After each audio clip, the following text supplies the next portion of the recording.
આકાશવાણી અમદાવાદ વડોદરા પ્રાદેશિક સમાચાર જયેશ પટેલ વાંચે છે. સૌપ્રથમ મુખ્ય સમાચાર. કેન્દ્ર સરકારે બધા જ રાજ્યો અને કેન્દ્રશાસિત પ્રદેશોને પ્રવાહી પ્રાણવાયુનો ઉપયોગ માત્ર તબીબી હેતુથી કરવાનો નિર્દેશ આપ્યો છે. દેશના જાહેર આરોગ્ય કેન્દ્રમાં પીએમ કેર્સ ફંડની મદદથી 551 ઓક્સિજન ઉત્પાદન પ્લાન્ટ સ્થાપવાની સૈદ્ધાંતિક મંજૂરી અપાઈ છે. પ્રધાનમંત્રી નરેન્દ્ર મોદીએ ગઈકાલે મન કી બાત કાર્યક્રમમાં કોવિડ સામેની લડાઈમાં વિજય મેળવવા નિષ્ણાતો અને વૈજ્ઞાનિકોની સલાહ અને સૂચનોને પ્રાથમિકતા આપવા અનુરોધ કર્યો છે. રાજ્ય સરકારે આગામી 1 મેથી શરૂ થનાર 18 વર્ષથી 45 વર્ષના નાગરિકોને વિનામૂલ્યે કોવિડની રસી આપવા માટે 1.5 કરોડ રસીના ડોઝનું આયોજન કર્યું છે. અને પશ્ચિમ રેલવે ખાસ ઓક્સિજન એક્સપ્રેસ ટ્રેનમાં હાપાથી ગઈકાલે 3 ટેન્કર લિક્વિડ મેડિકલ ઓક્સિજન મહારાષ્ટ્રના કલામ્બોલી માટે રવાના કર્યા છે. વિગતવાર સમાચાર પહેલા સાંભળીએ કોવિડ અંગેની ખાસ સંદેશ. કોવિડના દર્દી ફરીથી ખૂબ વધી રહ્યા છે. શ્રોતાઓને અમારી અપીલ છે કે જરાય બેદરકાર ના રહેશો અને કોરોના અગમચેતીના નિયમનું ચુસ્ત પાલન કરો. 45 વર્ષથી ઉપરના બધા લોકો નિર્ભય બની રસી મુકાવે. 3 આસાન ઉપાય વડે આપ સુરક્ષિત રહો. માસ્ક પહેરો, એકબીજાથી સલામત અંતર રાખો, હાથ અને મોં સ્વચ્છ રાખો. કેન્દ્ર સરકારે બધા જ રાજ્યો અને કેન્દ્રશાસિત પ્રદેશોને પ્રવાહી પ્રાણવાયુનો ઉપયોગ માત્ર તબીબી હેતુથી કરવાનો નિર્દેશ આપ્યો છે. એવી જ રીતે તબીબી હેતુ માટે વધુ ઓક્સિજન મળી રહે તે હેતુથી નવક્ષેત્રના ઉદ્યોગોને ઓક્સિજનનો ઉપયોગ કરવાની અપાયેલી રાહત પણ પાછી ખેંચી લેવાઈ છે. કેન્દ્રીય ગૃહ સચિવ અજય ભલ્લાએ બધા જ રાજ્યના અગ્રસચિવોને કેન્દ્રના નિર્ણયની જાણ કરતો પત્ર પાઠવ્યો છે. શ્રી ભલ્લાએ ઓક્સિજનના ઉત્પાદકોને મહત્તમ ક્ષમતાએ ઓક્સિજનનું ઉત્પાદન કરવાના નિર્દેશ આપ્યા છે. દરમિયાન દેશના સ્ટીલ સેક્ટરે તબીબી હેતુ માટે 3,470 ટન ઓક્સિજનનું ઉત્પાદન કર્યું છે, જે તેની ઉત્પાદન ક્ષમતા કરતાં વધુ છે.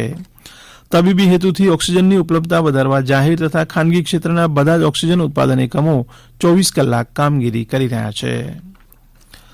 દેશમાં જાહેર આરોગ્ય કેન્દ્રમાં પીએમ કેર્સ ફંડમાંથી કરાયેલ ફાળવણીની મદદથી 551 ઓક્સિજન ઉત્પાદન પ્લાન્ટ સ્થાપિત કરવાની સૈદ્ધાંતિક મંજૂરી આપી છે. આ ઓક્સિજન પ્લાન્ટમાં પીએસએ મેડિકલ ઓક્સિજન બનાવવામાં આવશે. હોસ્પિટલમાં ઓક્સિજનની ઉપલબ્ધતા વધારવા માટે પ્રધાનમંત્રી નરેન્દ્ર મોદીના નિર્દેશથી આ નિર્ણય લેવામાં આવ્યો છે. પ્રધાનમંત્રીએ નિર્દેશ આપતા જણાવ્યું છે કે આ ઓક્સિજન પ્લાન્ટ ટૂંક સમયમાં કાર્યરત થશે. તેમજ આ પ્લાન્ટ વિવિધ રાજ્યો અને કેન્દ્રશાસિત પ્રદેશોના જિલ્લા મુખ્યાલયમાં આવેલી સરકારી હોસ્પિટલમાં લગાવવામાં આવશે.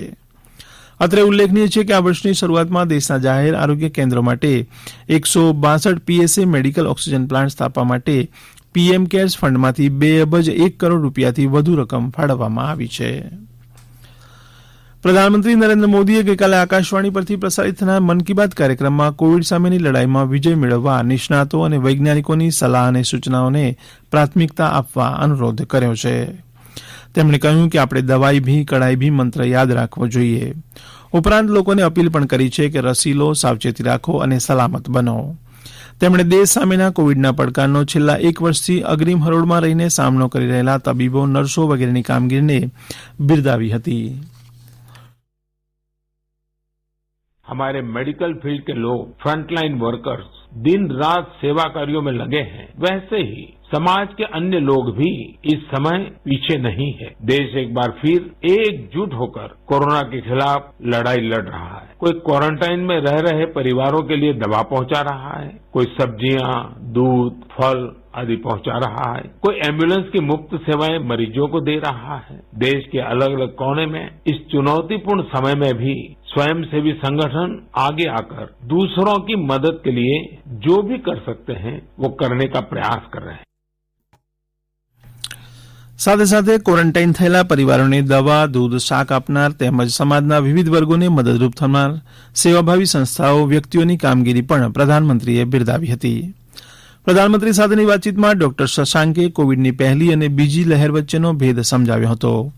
તેમણે કોવિડની આશંકા હોય તે સારવાર વહેલી લેવી, વિચારો સકારાત્મક રાખવા, યોગ, પ્રાણાયામ જેવા પૂરક ઉપાયો કરવા, વિશ્વસનીય સૂત્રો પાસેથી માહિતી મેળવવા ઉપર ભાર મૂક્યો હતો. શ્રીનગરના ડોક્ટર નાવીદ નઝીર શાહે કોવિડના સંક્રમણને રોકવા માટેના નિયમોનું ચુસ્તપણે પાલન કરવા અનુરોધ કરીને રસીનું મહત્વ સમજાવ્યું હતું. પ્રધાનમંત્રીએ તપ અને આત્મસંયમની શીખ આપનાર મહાવીર સ્વામી તેમજ તેગ બહાદુરના 400મા પ્રકાશ પર્વ અને પવિત્ર રમઝાન માસ નિમિત્તે નાગરિકોને શુભકામનાઓ આપીને કહ્યું કે આવા વ્યક્તિત્વો આપણને પ્રેરણા આપે છે.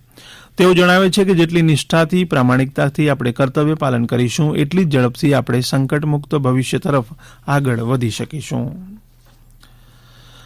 આ સમાચાર આપ આકાશવાણીના અમદાવાદ વડોદરા કેન્દ્ર પરથી સાંભળી રહ્યા છો. રાજ્ય સરકારે આગામી 1 મેથી શરૂ થનાર 18 વર્ષથી 45 વર્ષના નાગરિકોને વિનામૂલ્યે કોવિડની રસી આપવા માટે 1.5 કરોડ રસીના ડોઝનું આયોજન કર્યું છે.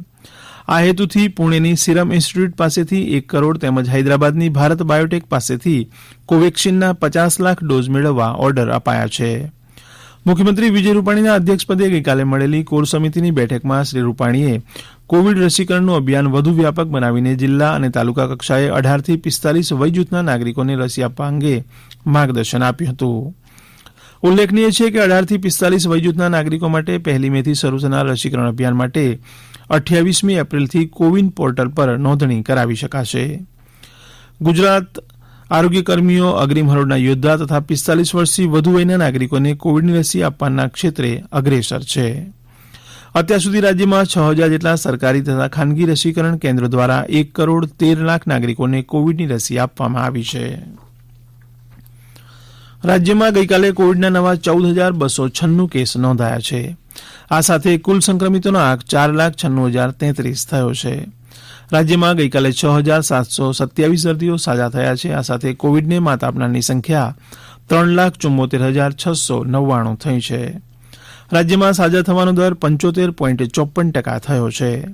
રાજ્યમાં હાલમાં કુલ એક્ટિવ કેસ 1,15,006 છે, જેમાં 1,14,600 દર્દીઓની સ્થિતિ સ્થિર છે, જ્યારે 406 દર્દીઓ વેન્ટિલેટર ઉપર છે. છેલ્લા 24 કલાકમાં 157 દર્દીઓના મૃત્યુ નિપજતા કુલ મૃત્યુઆંક 6,328 થયો છે. રાજ્યમાં ગઈકાલે 1,24,539 વ્યક્તિઓને કોવિડ વિરોધી રસીના ડોઝ આપવામાં આવ્યા છે. પશ્ચિમ રેલવે દ્વારા ખાસ ઓક્સિજન એક્સપ્રેસ ટ્રેનમાં ગુજરાતના હાપાથી ગઈકાલે 3 ટેન્કર લિક્વિડ મેડિકલ ઓક્સિજન મહારાષ્ટ્રના કલામ્બોલી માટે રવાના કરાયા છે. પશ્ચિમ રેલવેના મુખ્ય જનસંપર્ક અધિકારી સુમિત ઠાકુરે જાહેર કરેલી યાદી અનુસાર ગઈકાલે સાંજે લિક્વિડ ઓક્સિજનની 3 ટેન્કર રિલાયન્સ ઇન્ડસ્ટ્રીઝ જામનગર દ્વારા પૂરી પાડવામાં આવી છે, જે 860 કિલોમીટરનું અંતર કાપીને આજે કલામ્બોલી પહોંચશે. પરિવહન માટે ખાસ રૂટ તૈયાર કરવામાં આવ્યો છે.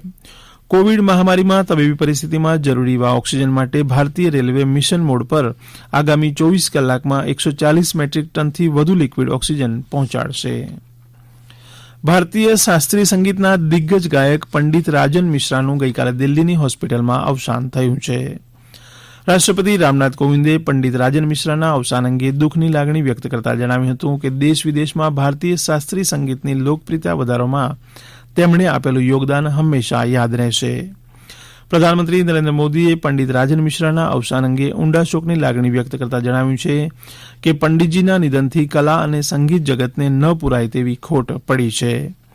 બનારસ ઘરાણાના પંડિત રાજન મિશ્રા અને તેમના ભાઈ સાજન મિશ્રાએ દેશ વિદેશમાં છેલ્લા કેટલાય દાયકાઓથી ભારતીય શાસ્ત્રીય સંગીત ક્ષેત્રે અવિસ્મરણીય કાર્યક્રમો પ્રસ્તુત કર્યા છે.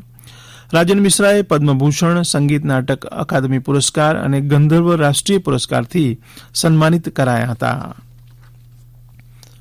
રાજ્યમાં દક્ષિણ ગુજરાત, સૌરાષ્ટ્ર સહિત અનેક જિલ્લાઓમાં ગઈકાલે વાતાવરણમાં પલટો આવતા કમોસમી વરસાદ થયાના અહેવાલ છે.